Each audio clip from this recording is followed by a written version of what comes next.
And that's another one.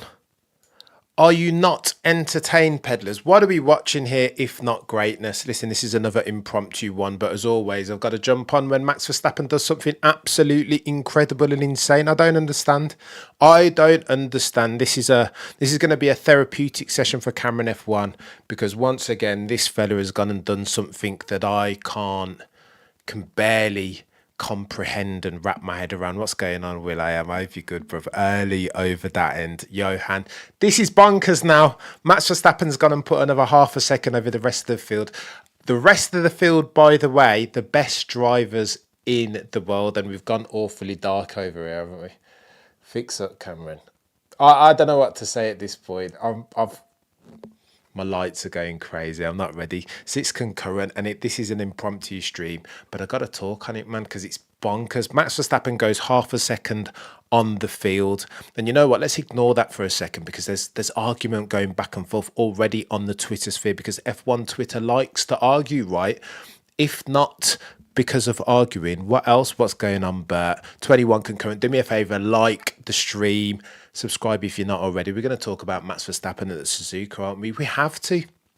I'm just amazed at this chap. There are loads of subplots, which we will get to, of course, in due course. One of which, of course, being TD018. Was Red Bull going to come back? Was this going to be terminal damage? Was their car irreparably broken?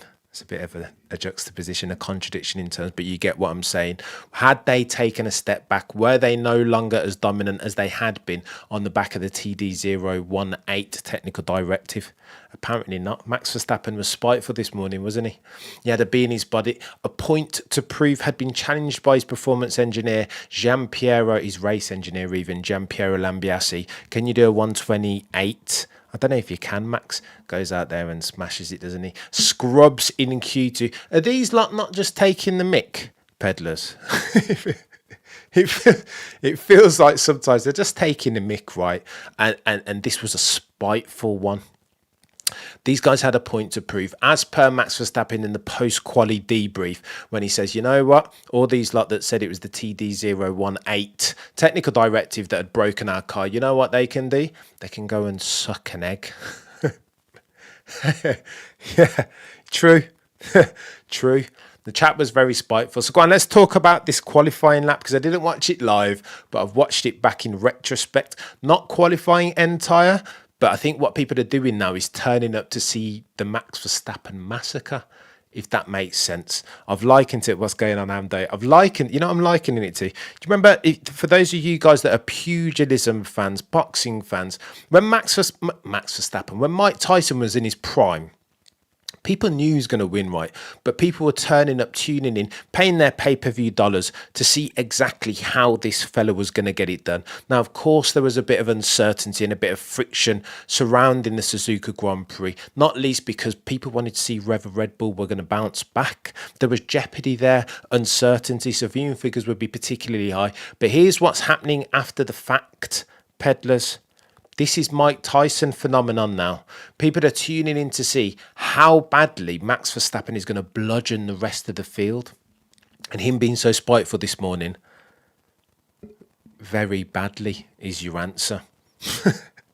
Take a look. Do me a favour, fellas. I don't want to do the gatekeeping thing. I've already started several fires on Twitter with a gatekeepy tweet. I said something to the effect of, listen, at this point, the rocket ship talk has to stop now. What I'm not going to engage meaningfully is F1 Twitter saying, you know what, this dude has a rocket ship of a car and this is par for the course. Any good driver in that car would do that lap. This is nonsense, peddlers. I can't engage that drivel meaningfully anymore. Just take a look at the actual lap itself. I'd bring it up here if I wouldn't get copyright stricken. Take a look at Sector 1 in particular. Listen, if you've ever raced on a track, if you've ever driven a kart in anger, even if you've ever driven on the road in anger, four wheels, you will know just from looking at that onboard. We'll get to the comments underneath the onboard because I think people are finally starting to cotton on to what we're seeing. As with all great things, history is the true gauge of how the extent of the excellence that we're seeing. In real time, people say, well, no, you didn't have any competition. And that's true. You're going to contextualize it. We'll get onto Karan Chanduk's comments. Will says Max is good, but the RB19 is invincible. It has no faults. Well, we're coming to that, bruv.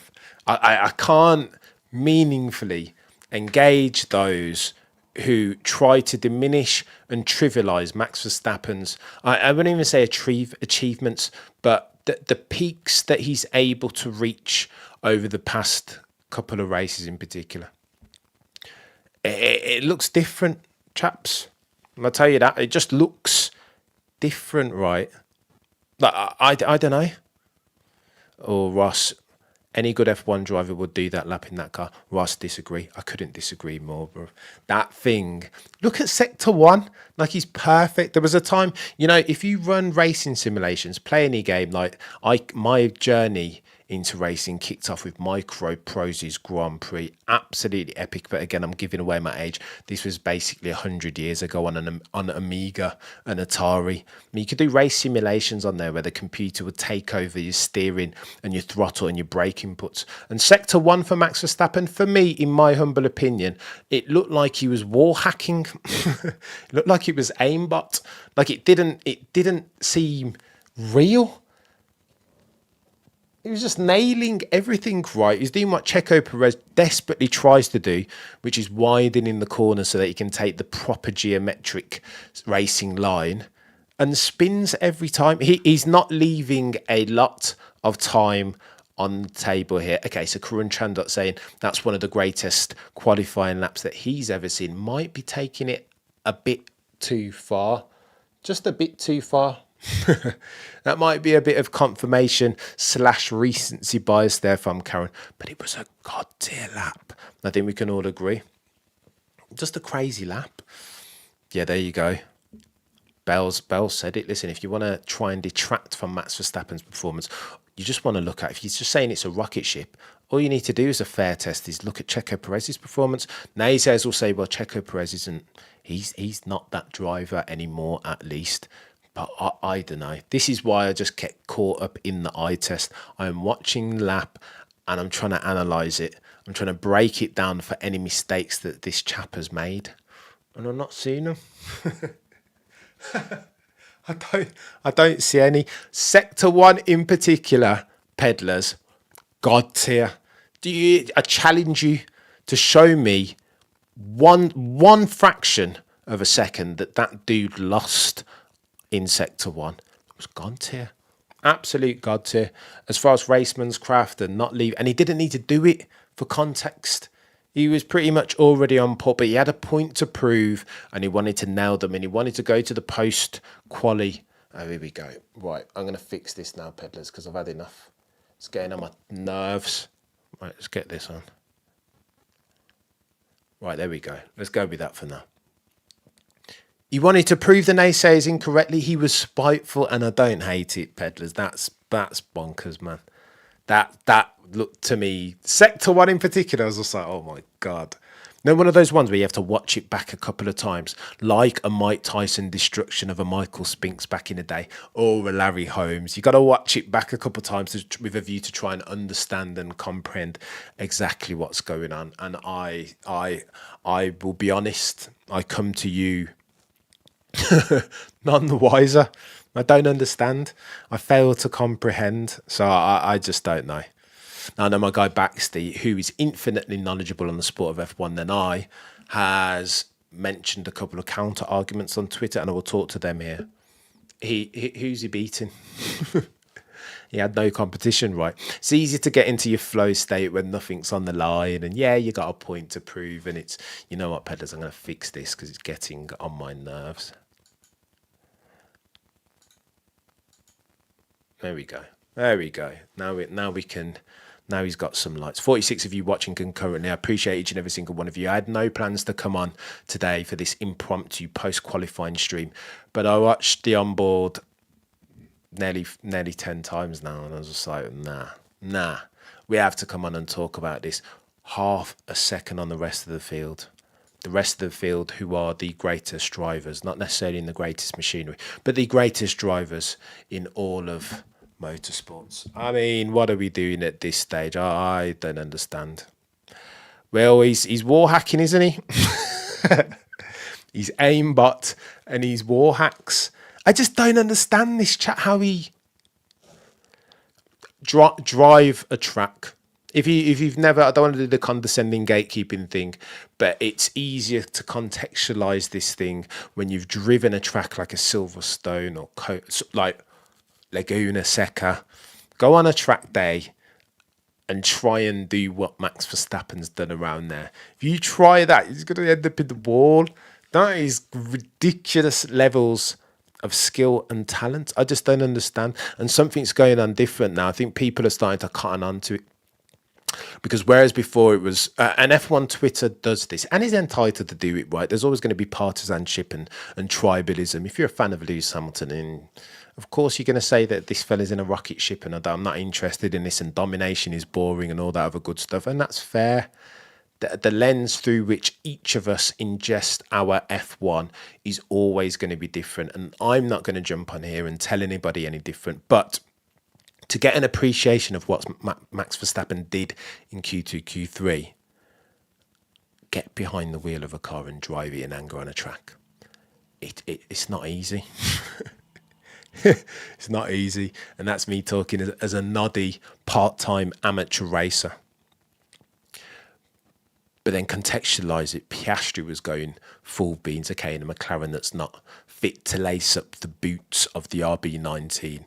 Lando Norris too. Charles Leclerc too. These guys are the best in the world. Not one of them could get within half a second of this dude. Okay, so the RB19 is a rocket ship, but if it was just the rocket ship, then Checo Perez would be up there as well, wouldn't he? What's going on here? This is getting on my nerves. Bear us 1 second, bud.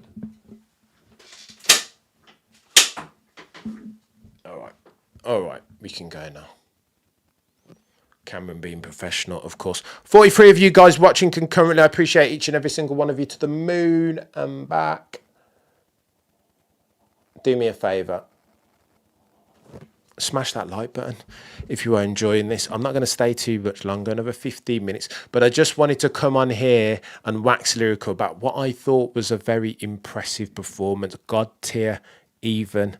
All time. Maybe we can argue the toss on that.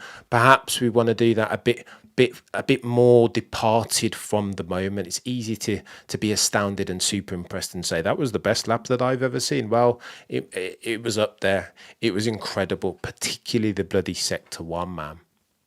Just zero tenths left unturned. He's a bit daft. Noah, I think Max can win this by 30 seconds. But the issue with that, Noah, is that he won't. They're not incentivized to, are they? Why would they go and win this by 30 seconds and then put the old put themselves underneath the lens of scrutiny of the FIA? Because there's already a gazillion conversations going on about how sustainable this level of dominance is as far as the viewership of the sport going forward. The FIA are going to have to do something to intervene. If we rock up at the first race next year and the level of dominance is similar, say Red Bull are 60 seconds down the track, it's like, come on. Like the viewership, we've had this conversation before, right? The new fans in particular, 1 of 4 today, have come into the sport via Drive to Survive et al. They're going to dial off. They've been missold a dream. Absolutely missold a dream. But I think, peddlers, and again, I'm backtracking massively here, I do not like it when Sky Sports are telling me this is why you need to watch F1. This is excellence. Appreciate it. The imperatives turn me off. Don't like it. Don't like it. Don't want it. Can't buy into that narrative. But I will talk from my subjectivity. I watched the onboard of Max Verstappen and I was incredibly impressed. As a dude who's raced sometimes, part-time, noddy, it's really, really difficult to drive a Sector 1 as perfect as Max Verstappen did. And there you go. I've said it. And here's what's going on now, peddlers. Whereas before there was a lot of aboutism, and there's always going to be a lot of aboutism in F1 Twitter in particular. Well, Max did that. What about Sir Lewis in 2018 Singapore? Well, what about the competition? And Baxty's right when he says that, to contextualize it. It is easier to get in the car and do that. Get into your flow state when you are unchallenged. Absolutely. But nevertheless, I don't think we should trivialize that. And what's happening now, history is viewing this and giving it the credit that it deserves. Here's what I mean by that. Whereas the comments normally, the comments back in the day would have been underneath the YouTube video of Max Verstappen's but nobody would have watched that. It's like, oh, it's boring, dominance again. What am I turning up to see that for? Now, people are starting to recognize it, aren't they? Let's have a look. So this is the comments underneath the YouTube video of the onboard of Max Verstappen's lap. Here we go. Sagittarius says, as a Latifi fan, you can't deny that it was absolutely an incredible lap. You can't stop him. There you go, 28. Must feel like a game to him. What a legend. Verstappen fan or not, that was a mighty lap. Impressive. And that sort of comment is what it makes me proud to be an F1 fan. That fans of whoever, Max, Lewis, Norris, Latifi, whatever, are now starting to appreciate what we're seeing. Again, I don't want to use the imperative, and I nearly did. But it would be a shame to allow ourselves to get wrapped up in our respective fan bases and let this sort of stuff pass us by, right? Sometimes you've just got to look at it. I wasn't a big Mike Tyson fan, I'll be honest with you, contrary to a lot of my friends. But when he destroyed Michael Spinks, I was like, wow, okay, all right then. Real, recognise real. Sometimes you just got to hold up your hands and acknowledge the greatness that you're seeing in front of you, whether you like the dude or not. You don't have to like Max Verstappen as a person off the track. That's your prerogative. You don't have to. And again, I can see flaws in his personality. I see why people love him. I can see why people dislike him. But as far as his capability, his exploits on the track, when he puts in a qualifying lap like that, I mean, are you not entertained? Let's have a look at someone, just an incredible lap. It was definitely personal for him for this weekend. And it was personal. You heard him afterwards. They can go and suck eggs. His first sector pace is insane. And it was. Challenge you peddlers. Go back and have a look at the onboard of the first sector. Bonkers. Perfection. If ever I've seen it on a qualifying lap. Look at this. Auto Alfred says, as a Hamilton fan, you can't deny that was an absolutely incredible lap. As a Brendan Hartley fan, you can't deny that was an absolutely incredible lap. There we go. It's happening, peddlers, I'm telling you. And I'm not going to be on the wrong side of history, sat here with my Lewis Hamilton cap on saying, yada, yada, yada. Lewis would do the same, and he might be able to do the same, even though he's getting on. And I'm a bit concerned for Lewis at the moment because he's not in his mojo, is he? He's not in his mojo, but I just don't think that's the story at this point, right? Simply lovely. Very, very lovely. Bells, very lovely again from Mr. Max Verstappen. And there are a lot of other narratives that we can touch on. I'm going to spend the next 10 minutes waffling or waxing lyrical about Max Verstappen even, but there are other things that we can pick up. Piastri beating Norris. Now he's got the full McLaren upgrade package. Charles Leclerc back on top in the Ferrari duel between himself and Carlos Sainz Jr. Those are, of course, very interesting. And again, you've got the AlphaTauri announcement. Danny Ricciardo will be driving for them alongside Yuki Tsunoda, which puts Liam Lawson once again on the sidelines. Those are all narratives. But again, I'm most concerned when I see greatness. So rare is it for me to see that level, that extent of greatness and perfection that we saw, particularly in Max Verstappen's lap, Sector 1. How can I not just be concerned with that? Bonkers. Peddlers. Was it better than his Jeddah? Oh no, it's a good comparison. The bit before the crash. Foster, you know what? If we're comparing and contrasting, I think, you know what, for me, for my subjectivity, when I watched Jeddah 2021, Sector 1, Sector 2, I think the way that was filmed and produced, the onboard, and like it would cut to these magnificent shots of this dude threading the needle for those very perilous barriers, right? The course is so narrow and so dangerous. I think Jeddah Sector 1, Sector 2, Max Verstappen was potentially, for me, in my subjectivity, potentially the best qualifying sectors that I've ever seen. Oh, Cameron, what are you talking about? He crashed it in sector 3. Of course he did. Of course. My gift and curse a consumer of F1, a long time consumer of F1, is that I can compartmentalize these things. I can look at a sector and say that was absolutely incredible, even if the dude then goes and stacks it in sector 3. So as a lap, you can't put it. He crashed, right? He crashed, and it was a bit of a noddy error considering. If you do, it always puzzles me when I watch Jeddah. Because to put down sector 1 and sector 2 like that, and then to make such a noddy error in sector 3, it's almost like, what? Like, how? Well, mate, the lap's done.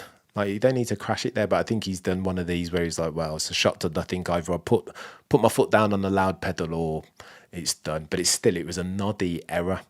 So it baffles me, right? But I think it almost makes sector 1 and sector 2 more. I'm a romantic like that when it comes to the perfect lap. Shout out to Christian Bale. Sector 1 and sector 2, Jeddah, was maybe the best, to my eye, maybe the best sector 1 and sector 2 qualifying laps ever. It looks the best. It just looks like Dane. It looks like something from Tron. So I'd argue that those sector 1 and sector 2 at Jeddah were better than the sector 1 that we saw today. Not better, more impressive. Sector 1 today was as near as perfection. Singapore 2018 will always go down as the ultimate lap simply because that car. Well, you know what? You're not wrong, Will. I tell you what, though, well, I will say this, and this is me being a noddy F1 fan and talking strictly to my subjectivity. Here's what I will say about Singapore, and I've discussed it previously on the shakedown with Baxty and Shez. Brilliant lap, by all accounts, but the onboard doesn't impress me as much as these other laps that we're just talking about. It doesn't grab me like that. But then the pros say, listen, the quickest laps look slow. Smooth is always quick, right? And suppose maybe that's me being an idiot around Singapore, but it doesn't look the same. It doesn't look as impressive as Jeddah sector 1, sector 2, nor sector 1 around here today. It just doesn't look as Tronish, if that's even an adjective.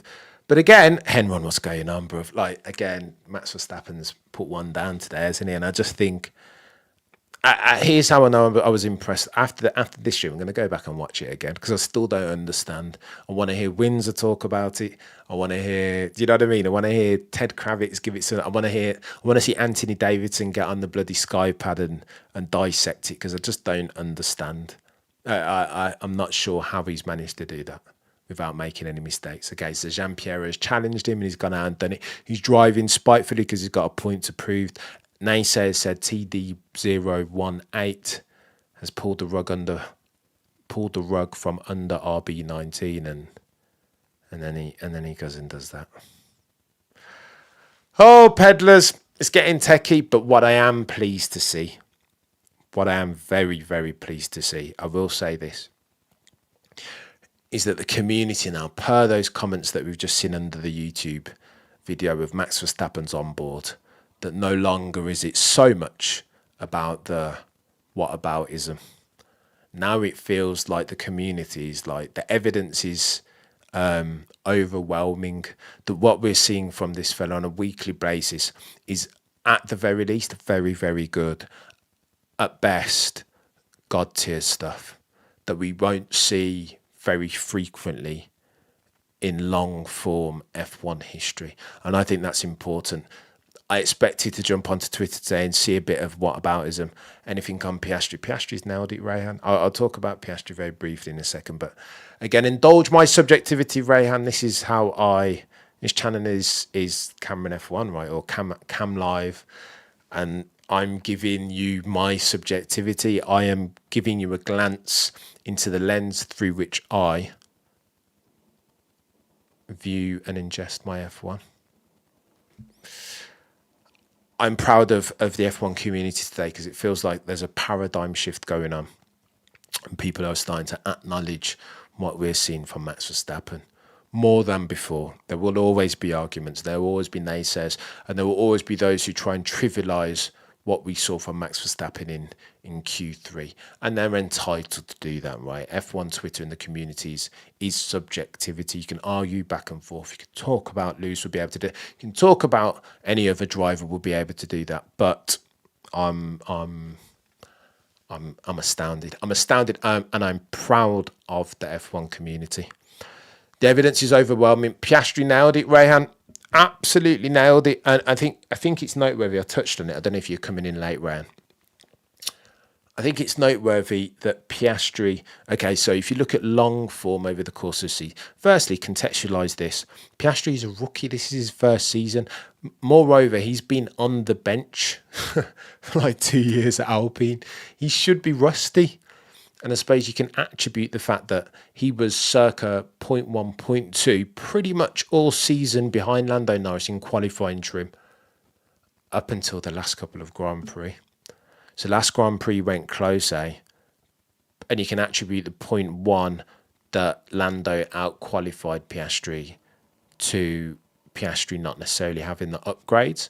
Now he's got the upgrades. It's the first time for a while that they've been driving equal machinery in qualifying. Look what he goes and does around a track that he doesn't necessarily have a lot of experience around. Holy smoke. I argued with Tomo and Shez and Niran that I think Lando Norris's ceiling as far as potential is higher still for me than Oscar Piastri. We might have to go back and reassess that. He's really good, is Oscar. He's really good. And there's something about the chap, like he's got the temperament of a champion, whatever that means, right? Very stoic. Nothing bothers him. An old man on young shoulders, like he's just got, or an old head on young shoulders even. He's just got this way about him that inspires confidence that one day this dude will be a champion. And I'm starting to drink the Oscar Piastri Kool-Aid. I'm not going to lie to you. That's not to say I still don't rate Lando Norris, especially on the back of a drive last weekend at Singapore Grand Prix that I don't think got enough attention nor praise.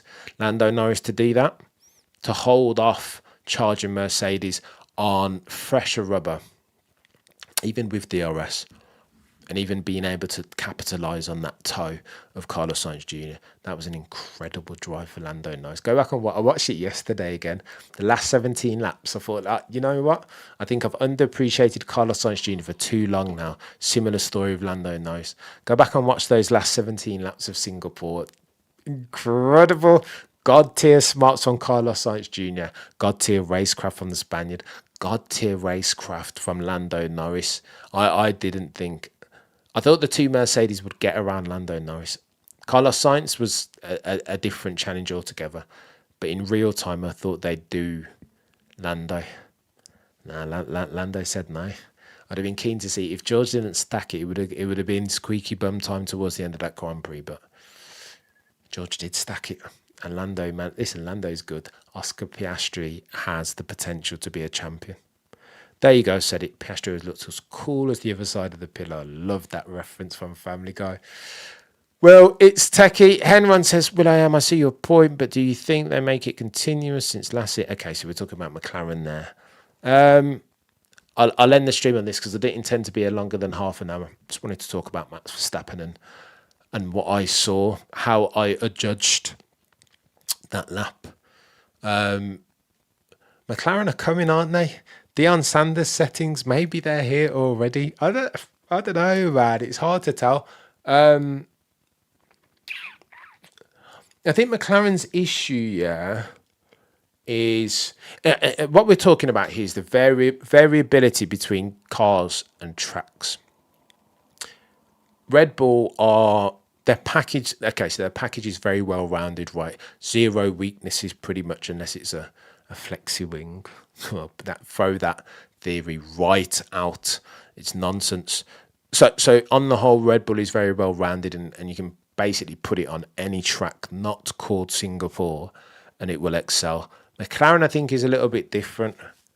I think the theory is, and you guys correct me if I'm talking nonsense here, but the way I interpret it is high downforce, they do well, but something like Silverstone, that's much quicker and flowy. But this is quicker and flowy, isn't it? Oh shoot, no, I tell a lie. Low downforce is there. Okay, so low downforce is their issue. Hold on, I'm getting it confused. So Singapore, they did well around, which is low downforce. High downforce even. Low downforce is what Suzuka is ish. And they're doing well around. Maybe this is proof positive that McLaren have a much more well-rounded package than I thought. I want to see them at Silverstone. I think like a Silverstone or a Spa, because they flopped it at Spa. Yeah, that's it. So a properly low downforce track is what McLaren will struggle around. Spa, Silverstone. That remains to be seen. Anything with low downforce, then they're decent around. Or bad around. I'm getting confused. I don't know what's going on with me. Early morning. Right. McLaren, low downforce. Spa, Silverstone, not very good. I'll be keen to see how they fare around Spa and Silverstone next year, because I think that variability is their weakness. We'll see. We will see. High downforce and fast corners. No, so Rayhan, so we're confusing. Low downforce is fast corners. So Maggots and Beckett Silverstone, that's low downforcey, right? I think they'll struggle around there still. That's their Achilles heel as far as their packaging. I need to sort that. Keen to see how McLaren do. So I am reserving judgment until we get around a Silverstone or a Spa. We'll see then. Low downforce. Anything that's got a bit of high downforce, Singapore, Suzuka, Monaco, all those tracks they'll do well around. Hungary. And again, I suppose Hungary's a bit of an anomaly because Lando loves a bit of Hungary. But those type of tracks speak to McLaren. Faster tracks, the likes of which Red Bull will always excel around. Silverstone, Spa being brilliant examples of those. Jeddah, I think they might struggle still.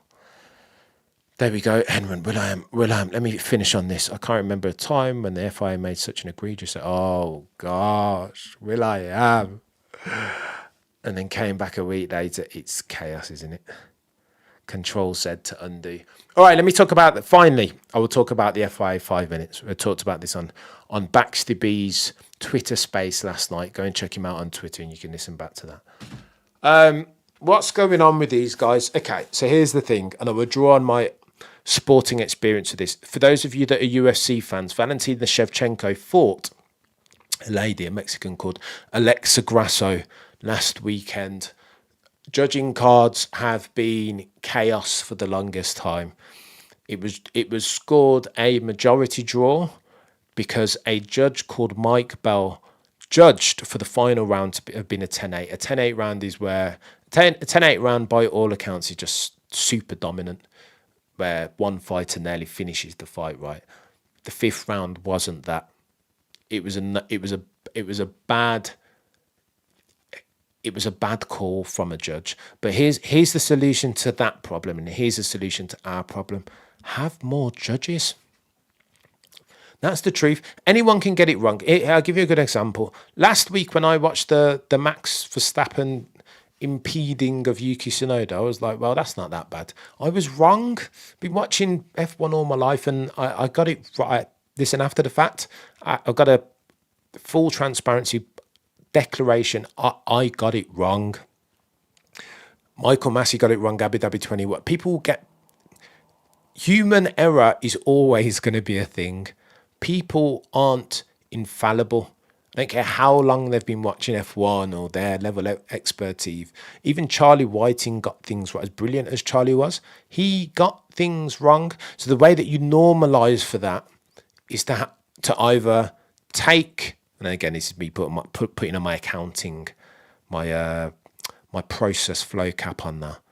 Either you take humans completely out of the circumstance and situation, which is tough because F1 is always going to be a sport adjudicated in shades of grey, or you reduce the impact of human error by having more stewards.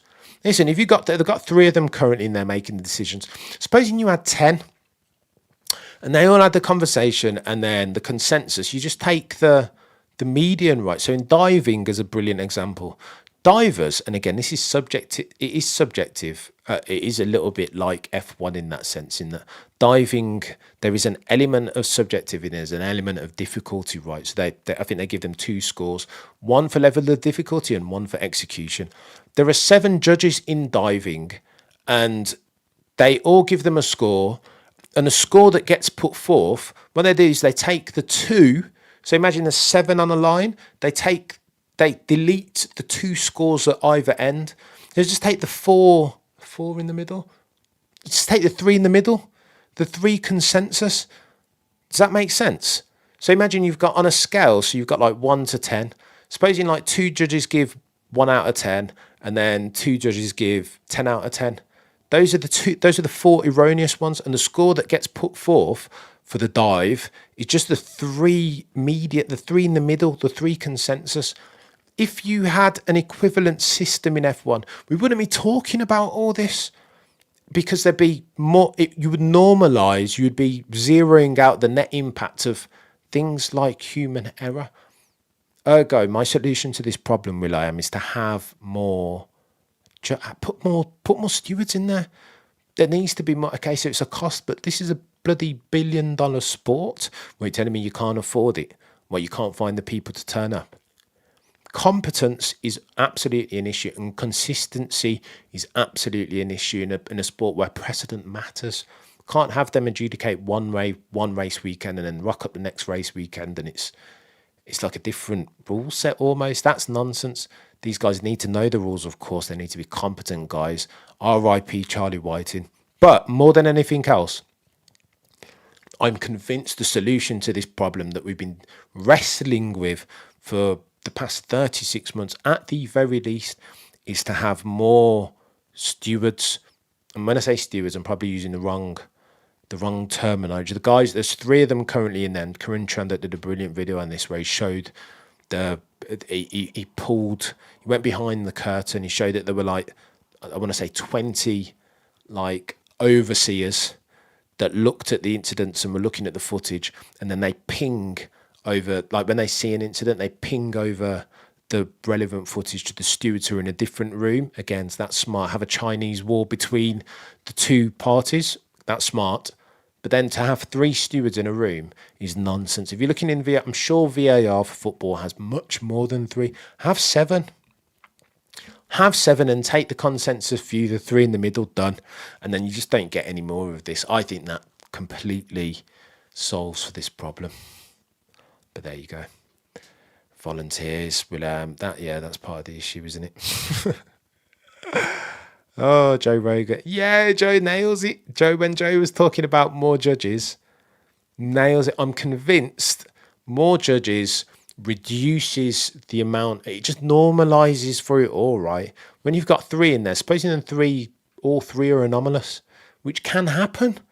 Hence why you've got them apologising for not giving Max Verstappen the proper penalty that his impeding of Yuki Tsunoda warranted a week later, no less. What are we doing? Doesn't necessarily inspire faith, does it, Will? But I digress. Ray, and UFC is very shady sometimes. But they're all shit like they're... I mean, finally, we look at Abu Dhabi 21 and there is a tendency to feel like a victim as a fan of F1. But this happens in all sports, man. Dodgy decisions and like boxing, bloody Nora. If you're a boxing fan, like I remember Floyd Mayweather absolutely dominated Canelo Alvarez for 12 rounds.